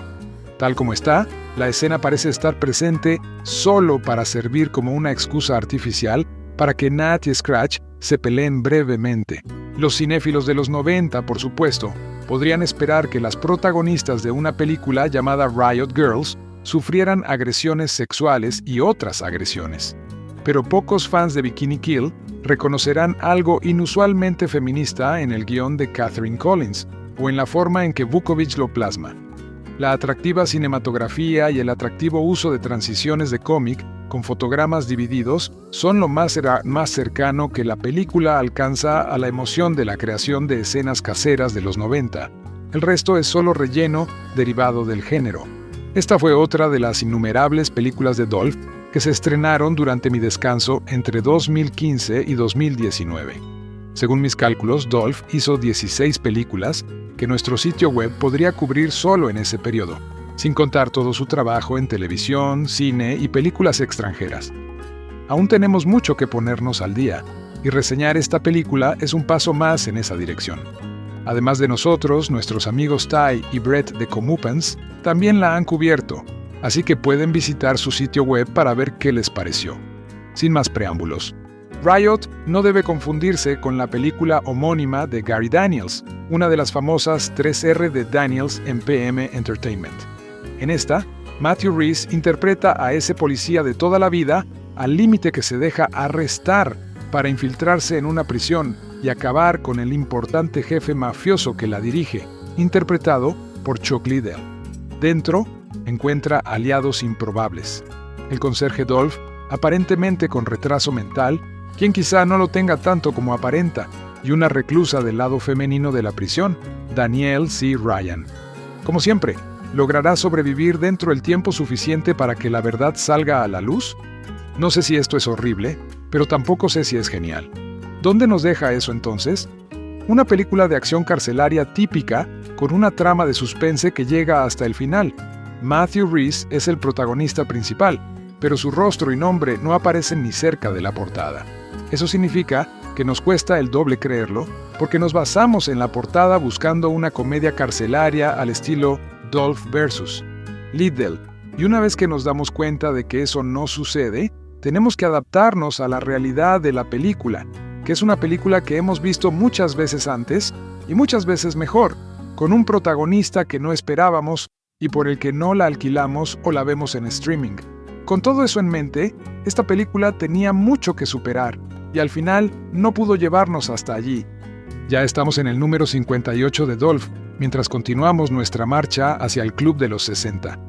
Ni siquiera he actualizado la imagen del Club de los 50 para incluirlo a él y a Daniels, y ya lo está eclipsando.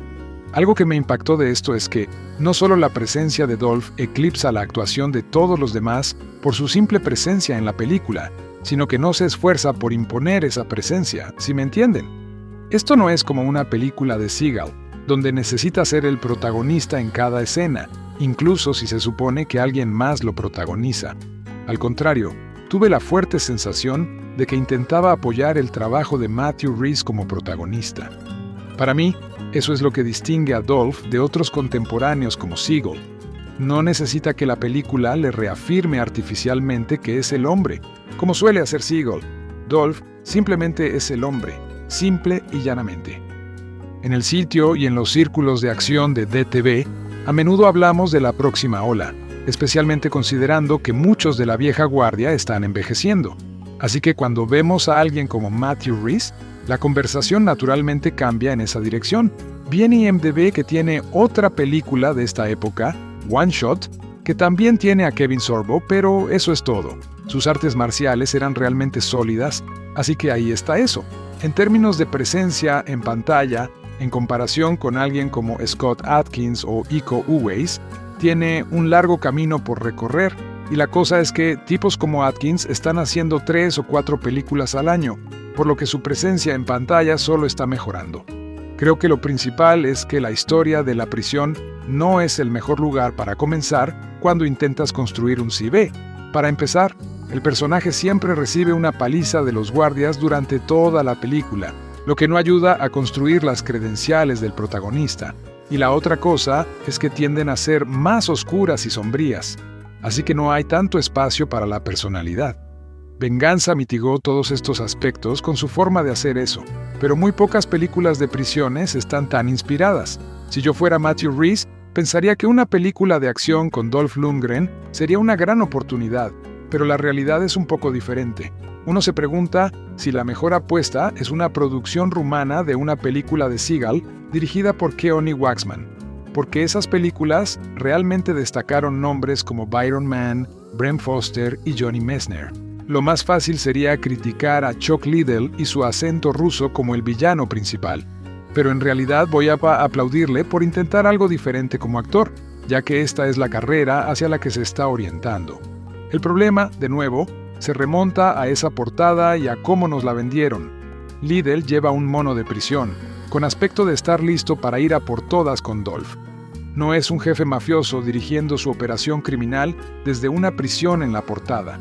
Eso lastima a Liddell, porque cuando lo escuchamos por primera vez con ese acento ruso afectado y nos damos cuenta de que no es quien esperábamos que fuera, como Matthew Rhys, está teniendo dificultades. Cuando recuerdo la década de 2010 en cuanto a películas de televisión digital, creo que podría ser la peor década de la historia, lo cual es difícil de decir, considerando que la década del 2000 tampoco fue excelente. Tengo la esperanza de que con el trabajo que Scott Adkins está haciendo con Jesse B. Johnson e Isaac Florentine, puedan estar reviviendo los 90. pero una película como esta realmente llega al corazón de lo que ha estado mal en la industria de la acción de televisión digital. Antes que nada, ya he mencionado la portada varias veces. Si hubiera sido una película de PM o Corman en 1994, Reese habría sido el protagonista, y Lundgren y Liddell habrían tenido solo sus nombres o imágenes más pequeñas de ellos mismos debajo de Reese.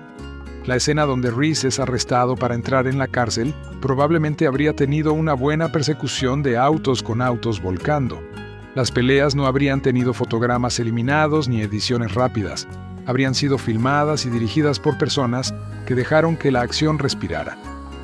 Puede que todavía fuera un proyecto convencional, pero habría sido mucho más divertido. PM y Corman tampoco trabajaban con presupuestos enormes, así que no es que tuvieran más recursos que los productores de televisión digital modernos. Da la sensación de que con Jesse Bo Johnson e Isaac Florentine están volviendo a lo que hizo que estas películas funcionaran y poniéndolo en valor. Sería genial, a medida que nos acercamos a la década de 2020, que más directores se inspiraran en sus predecesores de los 80 y los 90. Y con esto, terminemos con esta película. Creo que puede ser una buena forma de pasar el rato, sobre todo porque ya está disponible en Netflix y Hoopla, aunque gastar $3 en alquilarla puede ser excesivo. Para nosotros, por supuesto, lo importante es Dolph, y creo que si eres un completista de Dolph, hay mucho que vale la pena. Solo recuerda que no estás viendo una película de Dolph en sí, sino una de Matthew Rhys. Venganza en la prisión es un thriller de acción carcelaria dirigido por John Light, que apuesta por la fórmula clásica de venganza en entornos hostiles. La trama sigue a Jack Stone, un policía que, tras sufrir la pérdida de su familia a manos de un capo de la mafia rusa, decide infiltrarse en la prisión donde este criminal, Balaam, interpretado por Chuck Liddell, controla el sistema desde una lujosa celda apartada. Para lograrlo, Jack finge un atraco y termina entre rejas, donde deberá enfrentarse a brutales enfrentamientos con reclusos y a una red de corrupción que convierte el presidio en un campo de batalla. La aparición de un periodista y el apoyo de algunos internos aportan giros a la historia, aunque el objetivo principal es siempre la venganza. El reparto combina rostros conocidos del cine de acción con actores menos experimentados. Matthew Rhys protagoniza como Jack Stone, mostrando buenas dotes físicas en las escenas de lucha. Dolph Lundgren aparece en un papel secundario como William, sirviendo de atractivo comercial para el público, mientras que Liddell encarna con dureza al villano Balaam. Aunque las actuaciones no alcanzan grandes niveles dramáticos, los fanáticos de la acción encuentran en estas interpretaciones lo mínimo necesario para sostener la historia. Visualmente, la película se apoya en coreografías de combate bien ejecutadas, destacando una escena en la que el protagonista enfrenta a 15 reclusos en un pasillo, considerada por algunos espectadores como lo mejor del filme. Sin embargo, la dirección es convencional y el guión resulta demasiado predecible y plano, sin giros narrativos sorprendentes ni desarrollo profundo de personajes. El ritmo es irregular y, en ocasiones, la trama bordea lo inverosímil, como el plan inicial de Stone para ingresar en prisión sin levantar sospechas. La crítica especializada ha sido dura con la película. Sitios como Film Affinity le otorgan apenas un 3,9 sobre 10, mientras que The Cine 21 la califica con 4 sobre 10, señalando que es un producto pensado exclusivamente para quienes disfrutan del cine de acción B y no esperan nada más.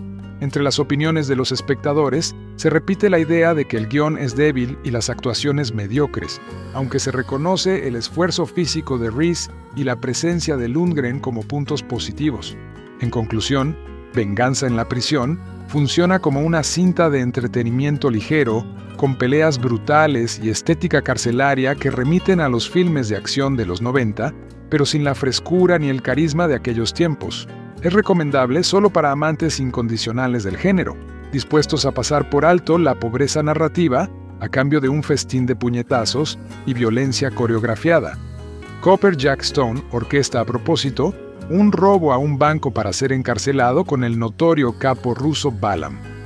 Balaam es más que un simple delincuente de la mafia. Es un señor muy astuto y peligroso que controla la fuerza policial desde tras las rejas. Balam vive en prisión como una tapadera para su verdadero poder, que es el rey de la ciudad. Su celda es una lujosa habitación privada construida específicamente para él, inaccesible para la mayoría en las profundidades de la estructura de la prisión. Incluso el alcaide teme aventurarse en su área de la prisión. Sin embargo, incluso rodeado de sus leales secuaces y guardias en su fortaleza aislada, Balam no sabe que Jack viene por él para vengar a su familia, a quien Balam asesinó a sangre fría. Balam es duro, pero Jack es más duro. Jack Stone, Matthew Rhys, policía y hombre de familia, es encarcelado por asesinar a un compañero. Lo vemos. Se lanza contra él, lanzándolos por el borde de un estacionamiento y ¡zas! Jack lo usa como airbag. Descubrimos que Jack era un buen hombre y un buen policía, y que algunos de sus compañeros trabajaban para un canalla llamado Balam, Chuck Liddell, uno de esos capos que dirige el negocio a pesar de estar encarcelado y viviendo tras las rejas. Cuando Jack termina en la cárcel, lo va a pasar mal, porque todo el lugar es una guarida de malhechores que trabajan para Balam. Las palizas y las puñaladas por la espalda son cosa del día a día, así que es bueno que Jack consiga un aliado llamado William, Dolph Lundgren, que interpreta de forma diferente, lo cual es genial, dispuesto y capaz de protegerlo. Por otro lado, hay una prisionera llamada Alena, Daniel Chushran, The Curse of the Dragon Slayer, en el otro extremo del bloque de la prisión que está pasando por sus propias pruebas y tribulaciones. Es una dura guerrera amazona que puede patear, lanzar y golpear a cualquier recluso que se le acerque, pero resulta que tiene una agenda en marcha con toda su violencia. Quiere terminar en la enfermería para poder soltarse y emprender una misión secreta en la caótica prisión. En realidad, está confabulada con el modesto recluso que cubre las espaldas de Jack, y con William y Alena del lado de Jack, las cosas podrían salir bien para él al final, incluso después de un motín carcelario descontrolado en el que William elimina sin ayuda a todo un escuadrón de guardias de la prisión preparados para el combate. Del director John Light, que hizo las películas superiores de acción, apocalipsis y fantasía Survivor y Curse of the Dragon Slayer, Riot es un escaparate para el relativamente recién llegado Rhys y la actriz Chushran, quienes brindan actuaciones increíblemente físicas que requieren que reciban todo tipo de palizas, mientras reparten diferentes tonos de golpes. Lundgren, que es el veterano experimentado y la estrella de acción de la pieza,